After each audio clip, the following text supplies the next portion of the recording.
Êxodo capítulo de número 13. O Senhor diz assim: E Yahvé disse a Moisés: consagra-me todo primogênito, tudo o que abre o ventre dentre os filhos de Israel, tanto de homens como do gado.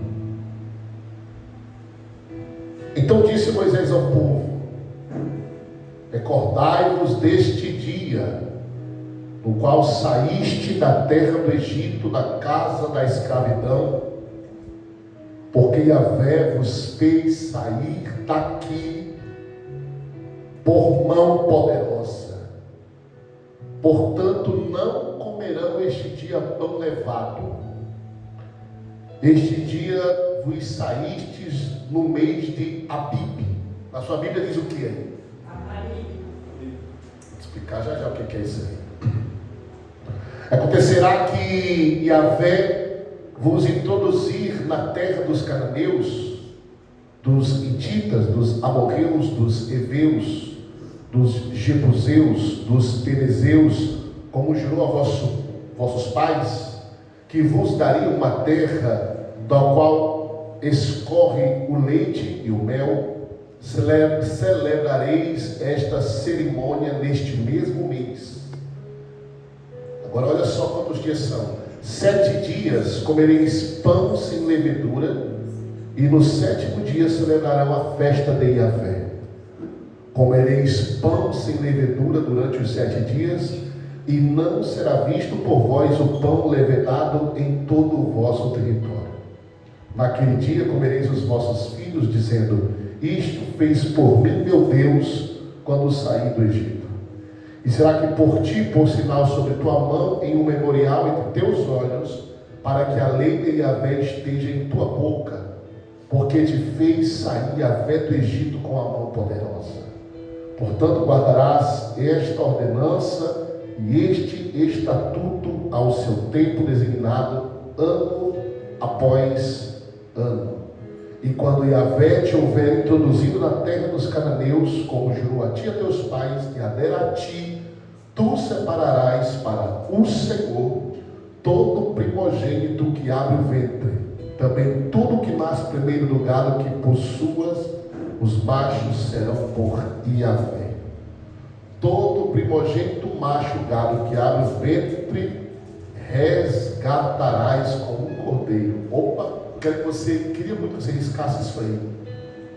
Eu não vou falar hoje sobre isso aqui, mas eu quero muito que você marque isso aqui.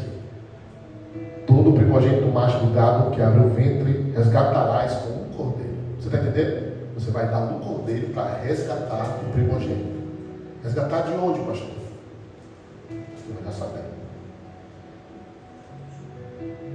Então o sacrificarás, e todo primogênito do homem dentre teus filhos, tu o resgatarás. Uau! Pode sentar. Dando glórias ao Senhor. Nós estamos na semana da Páscoa, né? E eu não tinha outra mensagem a trazer a não ser sobre tal. Mas eu quero trazer alguns fundos históricos aqui. Aonde nasceu a Páscoa? Porque nós, infelizmente, por muitas gerações, vivemos uma Páscoa totalmente errada e deturpada da verdade. Vou falar uma coisa para vocês, mas não fique com raiva de mim, não. Muita coisa que a gente faz por herança do que passou, muitas coisas estão erradas ou são enganosas. Entenda uma coisa: o mal sempre vai tentar imitar o que é de Deus. Só que a imitação do mal, ele tira a raiz do que é de Deus e planta a raiz dele. Sempre foi assim e sempre vai ser assim. Como, por exemplo, quando nós vamos lá no livro de Gênesis, nós percebemos que o mal se infiltrou no que era de Deus. Se o mal tivesse vindo de uma forma humana, o homem imediatamente tinha repreendido o mal, porque o homem sabia que só existia dois na terra até o momento, quem era Adão e... Então, Satanás jamais viria como um terceiro homem, porque ele sabia que o homem ia distinguir, tem algo aqui, só que era natural o homem e a mulher de início ter socialização com animais. Adão tinha autoridade sobre todos os animais, todos, do feroz ao não feroz, do peçonhento ao que não era peçonhento. Adão tinha autoridade. Então, se Satanás viesse como ser humano, imediatamente o homem o repreenderia. Só que Satanás, ele sempre se esconde de uma forma que não chame a atenção, mas ele tira a paternidade de Deus. Satanás sempre vai tentar tirar a paternidade de Deus, sempre. Tudo que ele vai fazer, ele quer tirar a raiz do que é de Deus e implantar uma raiz dele. Pastor, o que, tem a ver com a Páscoa? Tudo. Na Páscoa nós celebramos, nós celebramos antes de conhecer Jesus verdadeiramente, a palavra de Deus. Como é que a gente celebrava a Páscoa antes? Quem era mais falado na Páscoa? O coelhinho. Agora me diga uma coisa, o que é que tem a ver o coelho com a Páscoa? Estou falando de Páscoa, porque a Páscoa nasceu aqui, ó. Aqui. E se você for estudar o livro de Êxodo, não tem um lugar que fala de coelho. Se tivesse colocado um cordeiro, até que eu ficava calado. Por quê? Porque o interesse do mal é ocultar a raiz de Deus. Então, de forma que ele crie objetos ou algo figural, para que as pessoas olhem para a figura e esqueçam a raiz de Deus. E a Páscoa há anos foi tratada como coelho, ovo. É tanto que, meu Deus, na minha época, quando a criança recebia um ovo, a dele estava feita em casa, mas não tem nada a ver com ovo. Nada. Vou falar um pouquinho da Páscoa bíblica. Páscoa bíblica. A Páscoa bíblica nada mais é do que o Senhor querendo criar um memorial para o povo sobre a libertação do povo. É chamado de Peshá. E esse memorial o povo ia recordar, trazer a lembrança da libertação do cativo. É tanto que quando nós vamos lá para frente da Bíblia Sagrada, lá no livro de Esdras, quando Esdras traz, junto com Zorobabel, mais uma leva de pessoas libertas do cativo, que o povo vai ser cativo anos depois, mais uma vez, pelo babilônico. A primeira coisa que Zorobabel e Esdras vai colocar no seu texto é que a primeira coisa que é implantada no meio do povo é a adoração a Deus, que o povo esqueceu as suas raízes. E sempre que o povo esquecia as suas raízes, a primeira coisa que eles deixavam de fazer era fazer aquilo que trazia menção de Deus. Sabe o que o diabo gosta de fazer para que a gente se esqueça? Tire lembranças de que trazem a presença. Imagina, a primeira coisa que uma pessoa que está distante de Deus faz é arrancar aquilo que lembra a Deus. Você percebeu? A primeira coisa que a pessoa esquece ou esconde quando ela está longe de Deus, ela esconde logo a palavra de Deus, ela não tem contato com a Bíblia. É a primeira coisa que ela faz. Segunda coisa que ela faz, a playlist dela que tinha só hino, agora entre os hinos tem uma coisa que não é de Deus, está lá no meio. Porque já não sabe que se ele fizer menção às coisas de Deus, ele vai recordar de Deus, e a recordação faz como o filho pródigo. Lembrei-me. Quando ele olhou para a comida do porco, ele lembrei-me de que na casa de meu pai nem os servos. Eita, Jesus, ele lembrou. E quando ele lembrou, ele diz: eu pequei contra o céu, pequei contra o meu pai, não sou digno de ser chamado teu filho. Ele se arruma, se organiza e volta, porque ele fez lembrança. Diga comigo, o mais forte, o mais poderoso do ser humano é a lembrança. Por isso que o diabo ele quer arrancar o que faz lembrar. Estava numa live esses dias, não vou nem falar que tipo de live era, porque senão vão pegar no assunto do que eu vou falar. E na live, uma pessoa Tinha um pastor na live e um diácono na live. A pessoa disse, pastor Glaucio, não consegui falar o nome. A irmã, por que ela não falou o nome? Porque o diabo não deixou ela falar, porque se ela falasse o nome diaconisa, a irmã ia recordar quem ela era no reino de Deus. Porque ela não serve mais no diaconato. Se a irmã fala diaconisa, aquela irmã não ia dormir naquela noite. Porque ela não serve mais, ela está afastada da igreja. E se a irmã fala diaconisa, fulana, eita, a pessoa tinha se tremido todinha. Porque talvez há muitos anos ninguém chame ela de diaconisa. Uma vez eu estava evangelizando na praça, eu cheguei para um bêbado, sujo, maltrapilho, ele tinha até urinado nas calças. Eu cheguei, quando eu falei, bom dia, o Espírito Santo disse para mim, reverência por ele. Eu falei, é o que, Senhor? Arrepiei todinho na hora. E quem ele é? Ele diga assim para ele, Pai do Senhor, pastor. Eu disse, lá me escorreu na hora, eu disse, Pai do Senhor, pastor. Aí ele olhou, ele pegou a garrafa de pinga, colocou na mesa e chorou. Ele disse, há 22 anos, nunca mais ouvi ninguém me chamar de pastor. Falei, te levanta. Hoje o meu Jesus te arranca daí e te faz aquilo que o diabo tentou te ocultar anos. Pastor, te levanta. Não me levantou. Você pode não acreditar, mas falou em línguas estranhas, profetizou e cantou um hino da harpa para mim. A lembrança. O diabo quer esconder o que lembra. E a Páscoa é isso. O Senhor disse, diga ao povo, para que o povo se purifique, em outras palavras, se purifique. 7 dias. Sim, Senhor. Assim faremos. Todos que forem primogênitos, o pai deve sacrificar para o resgate dele. Isso aqui é muito forte. Você lembra que eu falei semana passada? Eu falei que o Deus estava me incomodando. Há um resgate poderoso sobre a vida do primogênito. Se você for vasculhar na vida dos seus amigos ou da sua família, todo primogênito tem algo espiritual contra a vida dele.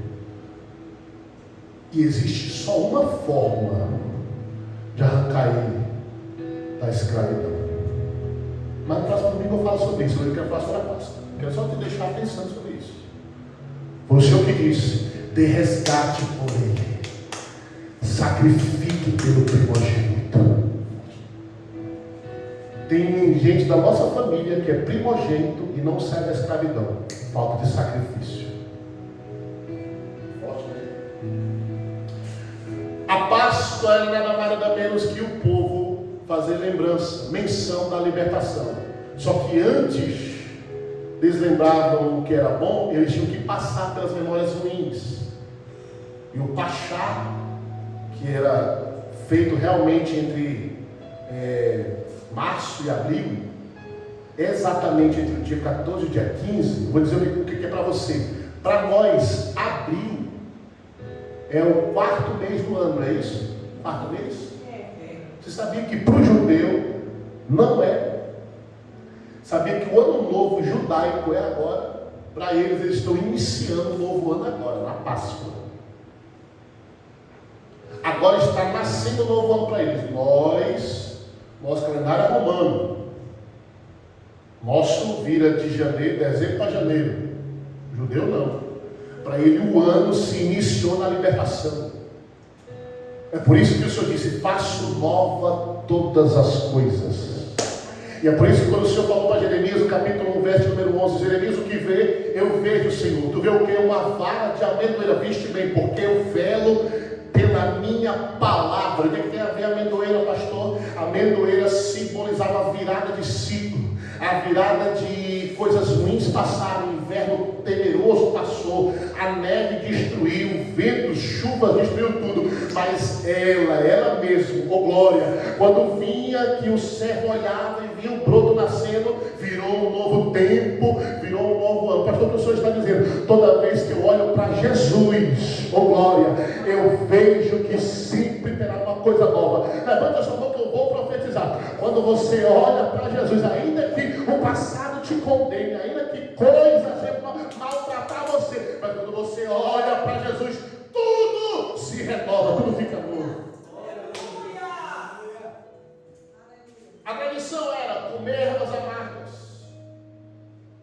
Eles comiam ervas amargas, eles comiam muitas coisas amargas. Não era só uma não, era mais ou menos 5 ervas amargas, 5.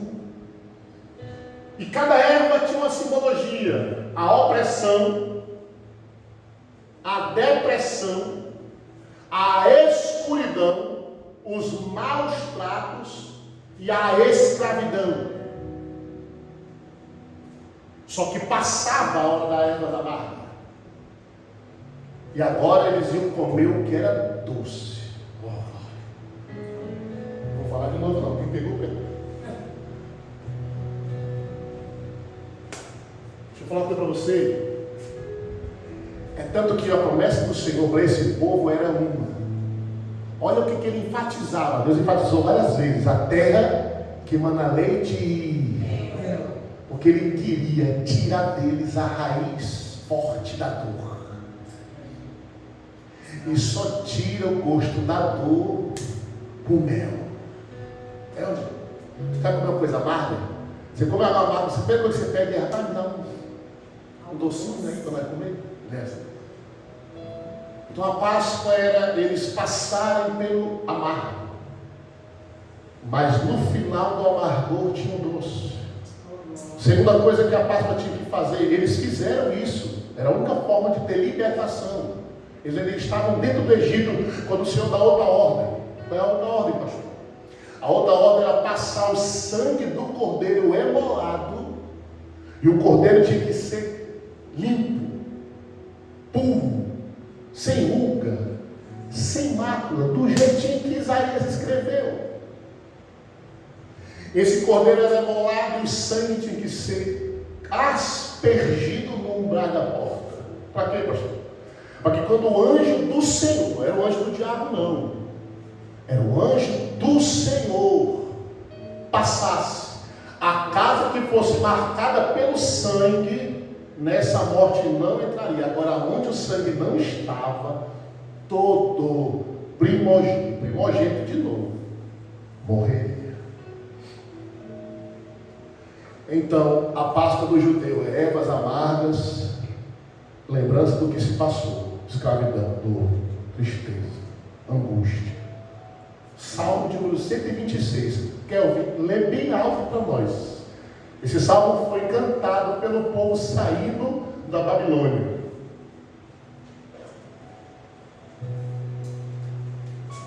Há uns anos atrás eu sabia cantar em hebraico. Hoje em dia não sai mais nem português direito, mas ele é. Lê bem alto. Esse cântico aí, ele representa, Salmo de número 126, representa bem o que eu estou falando. Quando o Senhor restaurou a sorte de Sião, ficamos como quem sonha. Então a nossa boca se encheu de riso e a nossa língua de júbilo. Então entre as nações se dizia: grandes coisas o Senhor tem feito por eles. De fato, grandes coisas o Senhor fez por nós. Por isso estamos alegres. Aleluia. Restaura, Senhor, a nossa sorte, como as torrentes no Negueb. Os que com lágrimas semeiam, com júbilo ceifarão. Aleluia. Quem sai andando e chorando, enquanto semeia, voltará com júbilo, trazendo os seus feixes. Aleluia. Você lembra que eles saíram de mãos vazias? A única coisa que o Senhor deixou com que eles trouxessem eram os animais e ouro. Deus deixou com que trouxesse ouro. É forte, né? Então o povo agora faz uma regressão, sai do cativo, ervas amargas. E agora eles vão para um período de libertação. E da libertação é onde eu preciso falar de Jesus. É onde eu preciso falar do Cordeiro. E quando eu falo do Cordeiro, a voz embarga, sabe por quê, irmãos? Eu vou falar para vocês por quê. Porque como é que esse hino que foi cantado antes da gente começar a pregar, o cantor Samuel Mariano vai representar de uma forma muito perfeita a crucificação. Vou até tirar isso aqui. Flávio Josefo vai em palavras tentar explicar mais ou menos de como foi a crucificação. Os detalhes que são bem doloridos, porque não é só a crucificação, mas antes da crucificação foram feitas algumas coisas. Interessante é que a liberação do povo para participar da Páscoa, o povo tinha que se lavar. Eles se lavavam. Você lembra quando Deus se revelou ao povo no cume do monte, que Moisés mandou o povo se santificar? O povo teve que se lavar, todos. O homem nem podia tocar na mulher, era a santificação total. Eles estavam se liberando do pecado. Não é isso que acontece? É interessante é que quando aquele homem que estava agora diante de Jesus, alguém lembra o nome dele? Que estava julgando Jesus? Cadê os crentes que lê Bíblia? Como? Julgando, que foi julgar Jesus antes de Jesus para a cruz. Só os crentes que lê Bíblia vai falar o nome dele. Está na ponta da língua, vai. Peguei os crentes tudinho hoje. Pôncio Pilatos. É forte, né? Pilatos era sobrenome. Pôncio era o nome dele. Antes dele entregar Cristo, ele faz um ato. Na frente de todos. Alguém lembra o que é? Ele lava as suas. Ele entrega todo o peso daquele pecado. Ele purifica as mãos dele daquilo que o povo agora ia decidir. Você tem noção do que é isso? Você tem noção de alguém se limpar para que outro se suje? Pôncio Pilatos diz: ó, quem está decidindo isso é vocês. Vocês querem que faça o quê? Crucifica, morte de cruz. E agora a gente vai cometer um erro na tradição. Sabe qual é o erro? Na sexta-feira, sabe o que o povo faz na sexta-feira? Pega os ramos, lembra dos ramos?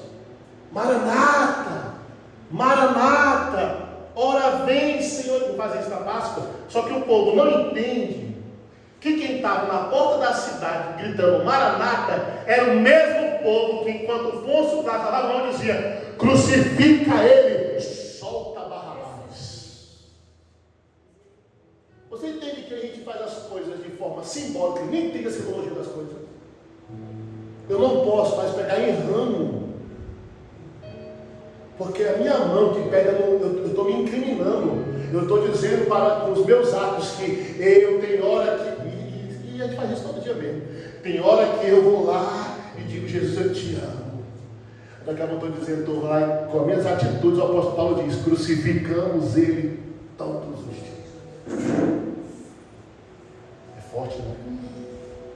Sabe qual é o certo a gente fazer todo dia? Vou dizer, na hora que você acorda de manhã, vou dizer para você uma coisa de Deus, para você fazer.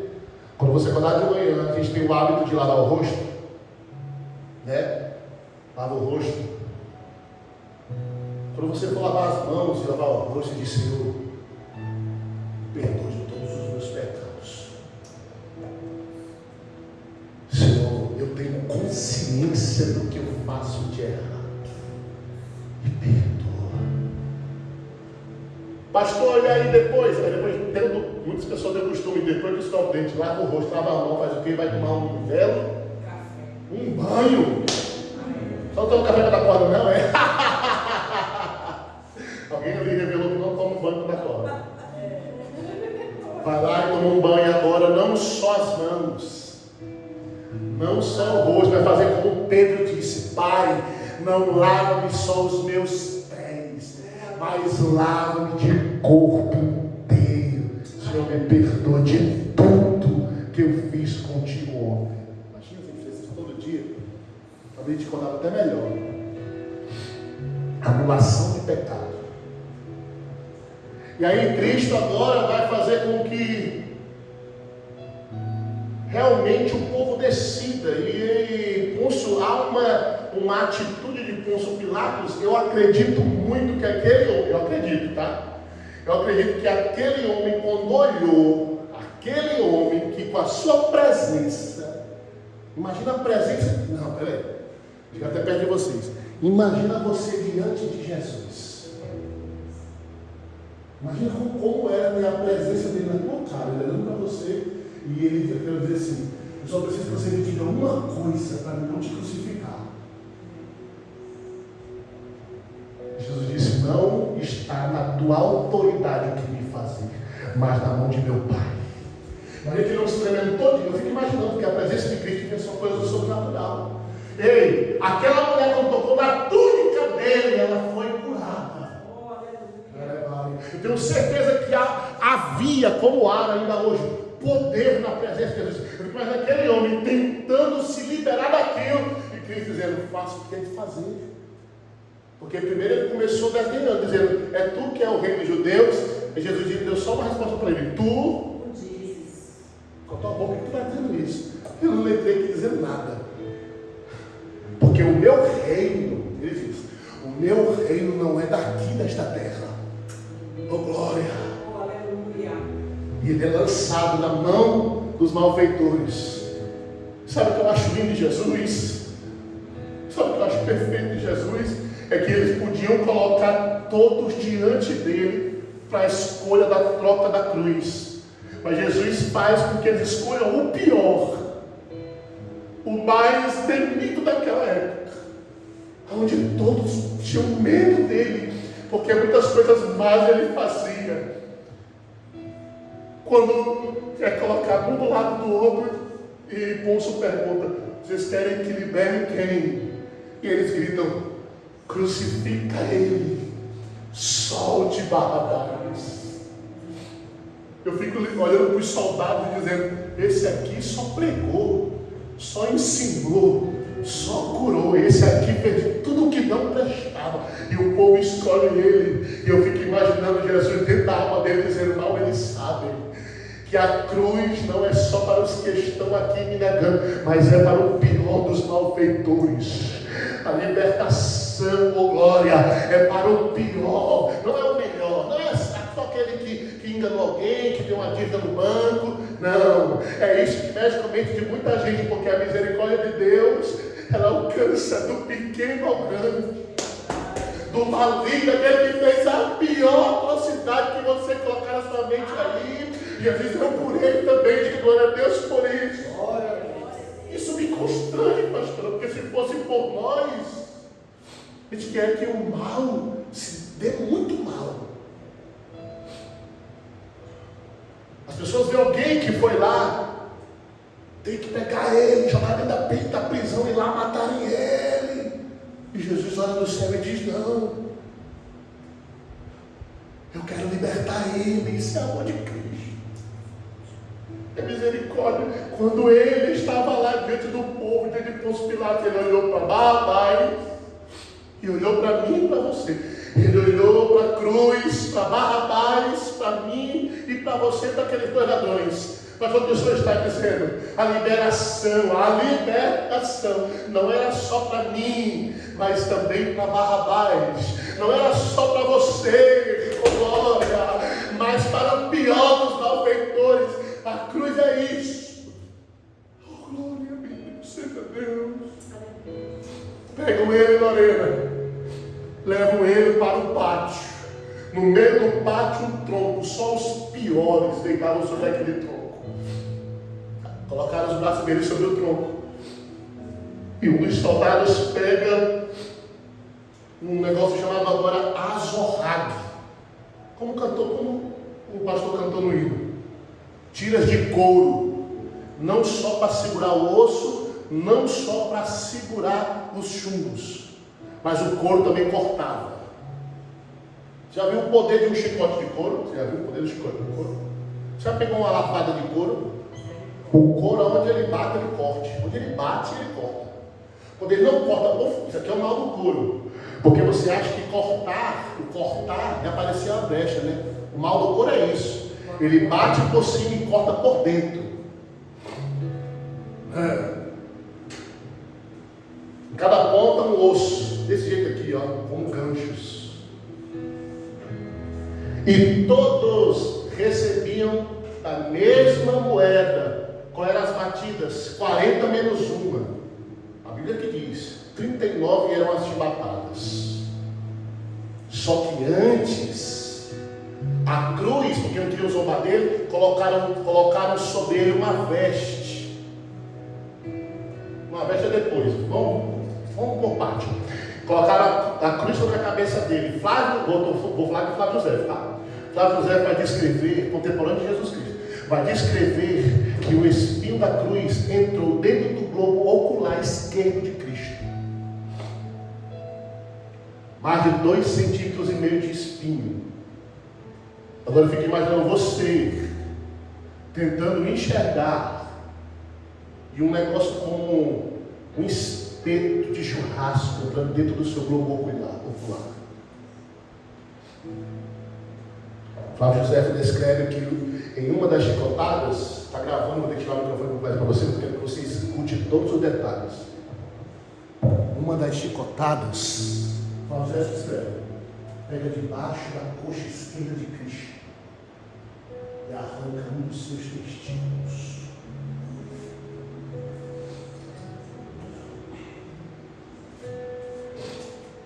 O da direita era o pior, era o mais carrasco. Jogou, e quando ele puxa, arranca a carne da parte de baixo do pulmão direito, arrancou fora. Flávio José diz que era nítido, todos que estavam vendo, quando Jesus respirava, aquele balão no pulmão parece um balão, inflava por debaixo da costela e todos viam. Ele calado. Porque quando aqueles ganchos grudavam nele, Kelvin, ele ouvia o teu nome. É por ele. É pela Lorena. E grudava e arrancava, voava sangue em todo mundo. Levantaram ele dali, colocaram uma túnica sobre ele. Uma túnica escarlate. Colocaram para zombar. Deixaram grudado no corpo dele. Porque no filme por aí, ele sai dali e já vai para a cruz, né? Não é. Ele passa uma madrugada inteira preso. A roupa agora está grudada no seu corpo. E para levarem ele para o Calvário, arrancam a túnica. 2 soldados, um do lado esquerdo e um do lado direito. Imagina, você já se fraturou, ralou a pele, não coloca no hospital da gente a gase, para tirar a gase não é uma luta, eles nem compram, eles só pegam tudo é o rei dos judeus e rasgam a túnica sobre ele. A pele já está grudada naquele pano escarlate, limpinho, tá? Para zombar mesmo. Jesus agora vai carregar a cruz que não era dele. O peso era para aquele homem, grande, forte, viril. O mestre é o oposto de tudo isso. Nem forte, nem grande e nem viril. E leva sobre ele. Há uma tradição judaica, eu vou ser bem breve, irmão, não é porque eu gosto de falar sobre a cruz. Há uma tradição judaica, pastor Adalcio, que nesse período pascal, a Páscoa estava acontecendo, tá? A cidade estava lotada, abarrotada, porque tinha um costume. Lembra da aspersão do sangue nos umbrais das portas? Tinha um costume pastoral. Qual era o costume, pastor? O costume era o sacerdote passava de norte a sul da cidade, aspergindo o sangue do povo. E aqueles que recebiam aquela bênção do sacerdote tinham um ano de colheita abençoado. Eles criam isso, que era a palavra que o Senhor liberou dentro do Egito. Liberação, proteção, libertação. Por isso que em outras religiões, mas nós não somos mais judeus. O que nós precisamos, irmãos, sabe o que é? É do sangue do Cordeiro, que todos os dias desce sobre nossa casa. Amém? Glória a Deus por isso. Por isso que eu vou te falar que tem vezes que a gente faz uma tradução que não tem nada a ver com a tradição que é para fazer. E ninguém aqui é judeu. Alguém aqui é judeu? Pronto. Aleluia. Não, eu vou já quebrar todo esse misticismo judaico. Está filmando. Jesus agora vai andar num lugar chamado Caveira. Ele vai para um lugar chamado Caveira. Ele vai para lá. E a multidão cuspia nele, jogavam pedra nele. Alguns esperavam a brecha dos soldados e chutavam ele, e ele calado. E por 3 vezes ele cai. Na terceira, um homem de Cirene vai ajudar Cristo, escolhido por um soldado, é a Bíblia que diz. Um soldado inspirado, o cara lá arranque só a sola de sapato, e é inspirado a escolher alguém. Quem é que escolhe? Quem é que é escolhido? Ele mesmo. Por quê, pastor? Porque o Simão, o último a chegar à cidade, já tinha perdido a aspersão do sangue do sacerdote. Imagina esse homem. Todo mundo abençoado. Na mente dele, acabou para mim. Um ano para mim vai ser bom. Só que mal ele sabia, o glória, que o sacerdote não tinha perdido o sangue sobre ele. Mas ele ia agora ajudar o sumo sacerdote de Deus. Lá vem ele. Eita glória. Vem cá. Carrega essa cruz aqui, meu filho. Cuidado. Eu gosto de pregar a palavra de Deus. Já lá vem Jesus. Quem é o Simão. Coloca a cruz nas costas. Coloca Jesus no outro braço. Jesus, todo ensanguentado. Coloca a mão sobre o Simão. E lá vai Jesus. Eu fico imaginando o contato. Eu fico imaginando a presença. Eu fico imaginando as mãos daquele mesmo que não podia tocar em ninguém, que onde ele colocou a mão dele, todos se levantaram. Você lembra daquele texto que a Bíblia diz que ele vem com a comitiva da vida, e lá vem a comitiva da morte, uma mulher que tinha acabado de perder a esposa, agora está perdendo um filho. A Bíblia diz que ele estava na porta da cidade. Jesus olha e diz nos olhos dela: mulher, por que choras? Não chores mais. A Bíblia diz que ele toca, escuta aí, ele toca na esquife e diz: menino, te levanta. Aonde ele tocava na causa, não era mais a morte, tinha que bater e retirar. Glória, bendito a Deus. E agora esse homem está com a mão do mestre sobre ele. Mesmo Flávio José, eu li no livro do Flávio José, ele conta a história desse homem. Vamos lá, a Bíblia, tá, irmãos? É um caso. Ele conta que quando esse homem chega em casa, a tristeza era não receber a bênção do sacerdote para a família. Mas na família, né? E agora? Pai, o que vai ser do nosso plantio? Mas quando a família vê as costas dele, lá está o rastro de sangue. Como eu falei no começo, ele não recebeu a aspersão do sacerdote, mas tinha o sangue do sumo sacerdote sobre ele. O Cordeiro Santo de Deus tinha colocado as mãos sobre ele. Pode ir. E aí quando ele sai, Cristo chega no lugar chamado Caveira. O salmista vai dizer que a espada ia ser cravada. Não sei se você leu isso. O salmista vai dizer que a espada iria ser cravada na caveira cabeluda. Eu fiz estudo sobre isso e eu descobri que essa espada era a cruz e a caveira era Satanás.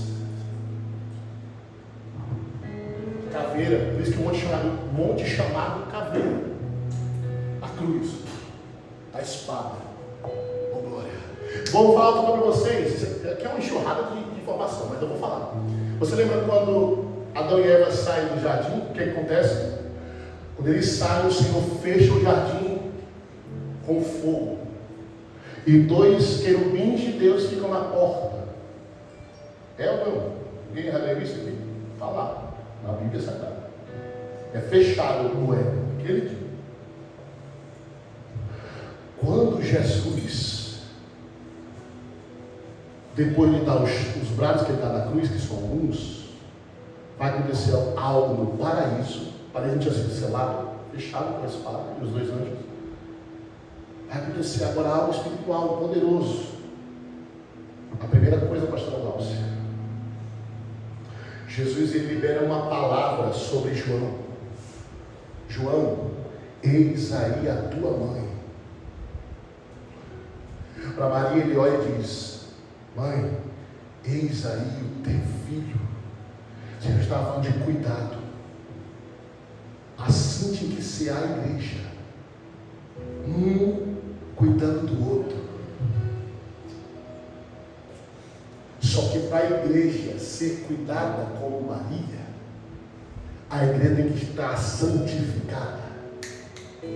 E para a igreja ser como João, a igreja tem que ser o amado, que era o que Jesus chamava de discípulo amado. Entenda uma coisa: a igreja não pode estar de qualquer jeito.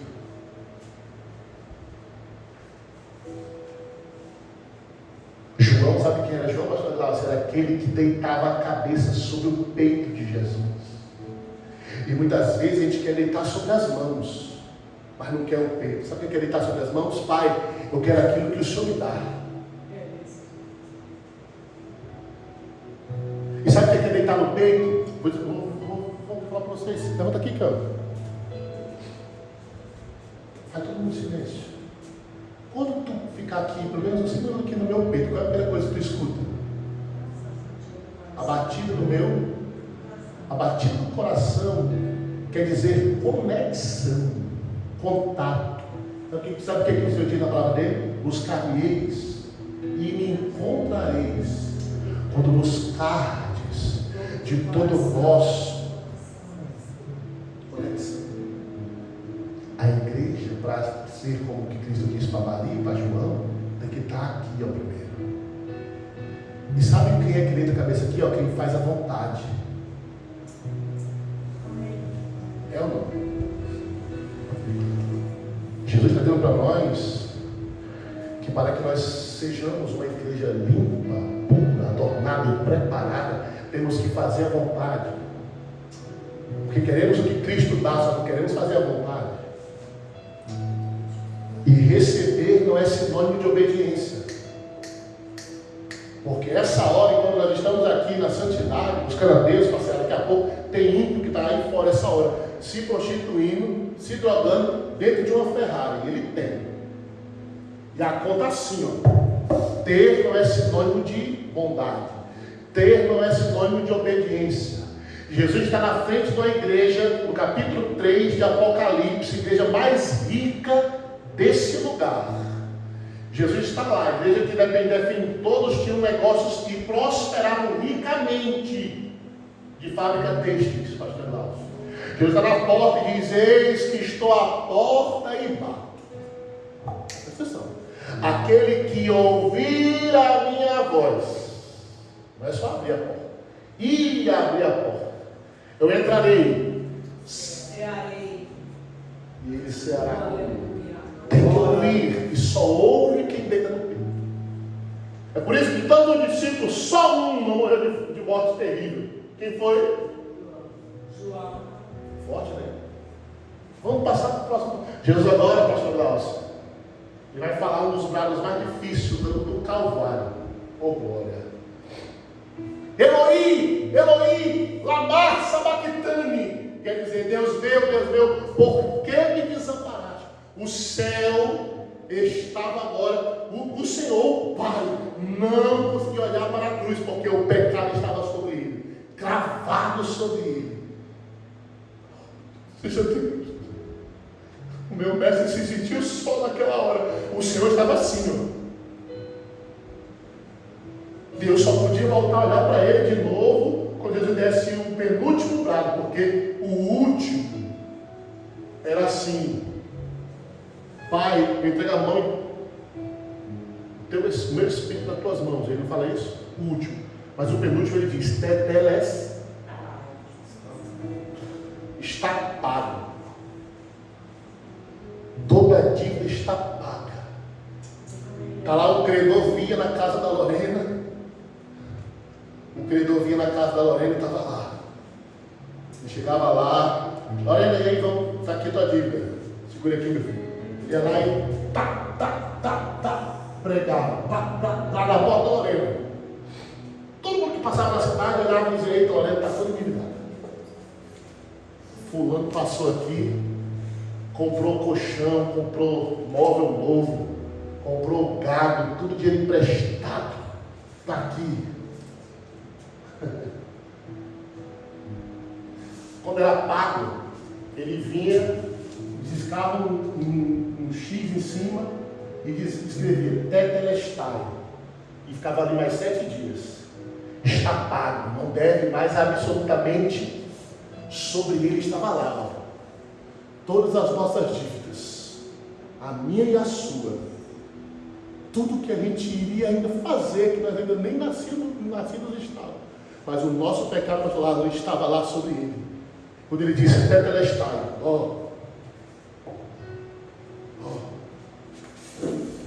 Satanás, não tem mais dívida, acabou. Bendito seja Deus, bendito seja o Senhor.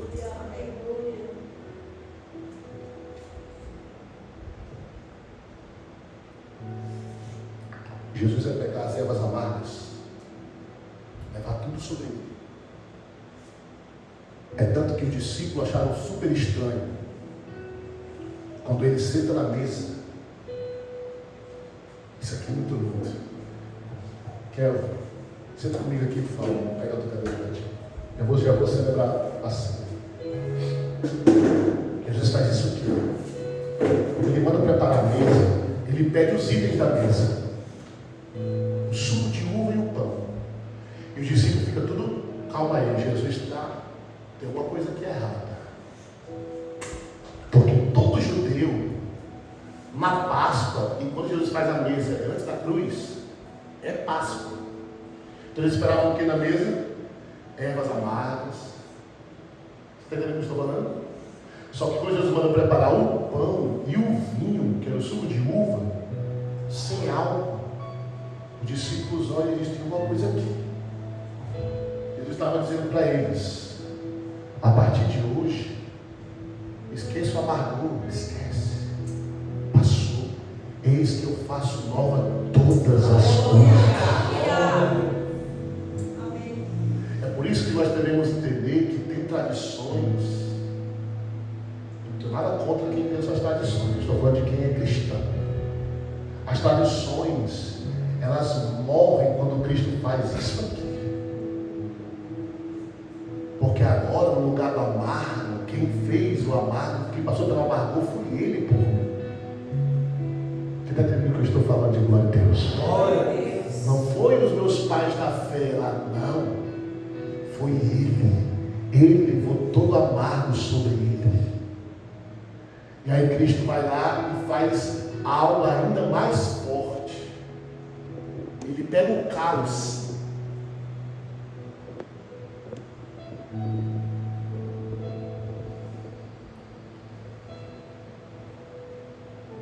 E ele pega o pão.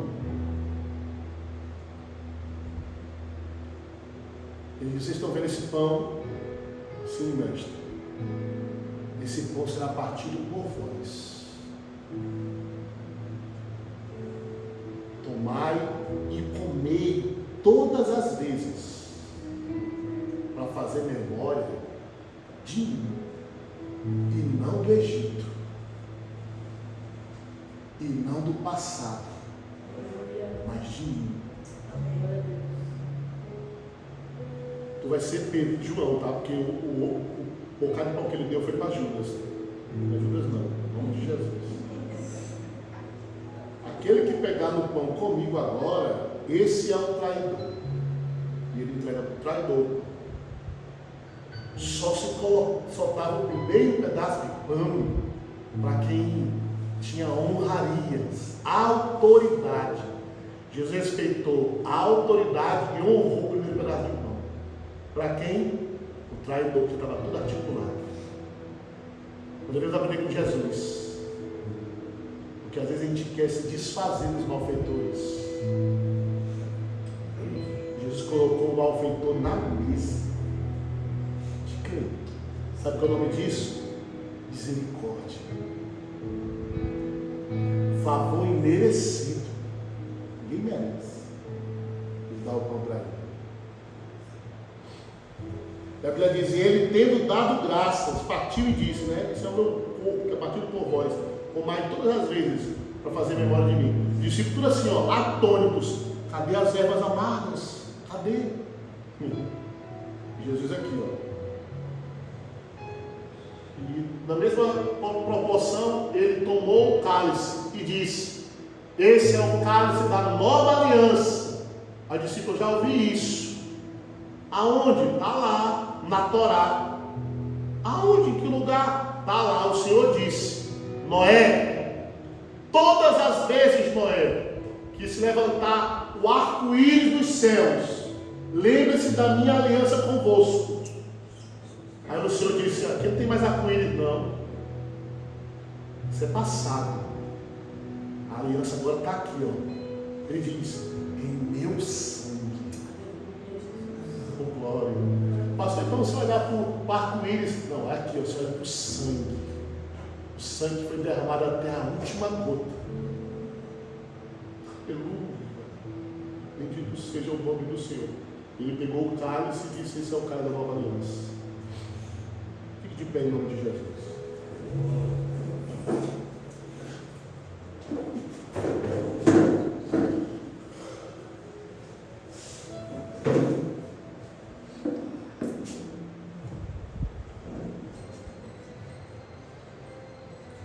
Diferente de muitos, a nossa